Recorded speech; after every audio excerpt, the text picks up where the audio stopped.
आणि त्यानंतर या क्षणाची सर्वात मोठी बातमी आपल्या समोर येते ती म्हणजे खरी शिवसेना कुणाची आहे। कारण फैसला आता निवडणूक आयोगाच्या दारात जाऊन पोहोचलाय। शिवसेनेच्या दोन्ही गटांना कागदोपत्री पुरावे सादर करण्याचे निवडणूक आयोगाने निर्देश दिलेत।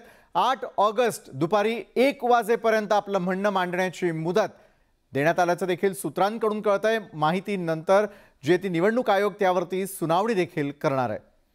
यावेळेला सध्या शिवसेनेमध्ये असलेली उभी फूट पाहिली तर एका बाजूला खरी शिवसेना आमचीच असा दावा शिंदे गटही करताना दिसतोय। प्रशांत लीला रामदास आमचे प्रतिनिधी, त्यांच्याकडून आपण या संदर्भात अधिक माहिती घेणार आहोत। प्रशांत, आता निवडणूक आयोगाकडे थेटपणे हा पेच प्रसंग सोडवण्याची वेळ आलेली आहे आणि पुरावे सादर करण्यास सांगितलेलं आहे।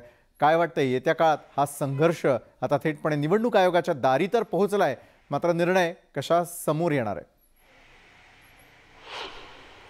महत्त्वाचं म्हणजे आता शिवसेना विरुद्ध शिवसेना ही जी तुल्यबळ लढाई आहे ती प्रथम लढाई विधिमंडळात झाली, त्यानंतर लोकसभेत झाली, सुप्रीम कोर्टात सुरू आहे, आता केंद्रीय निवडणूक आयोगाच्या दारात पोहोचलेली आहे।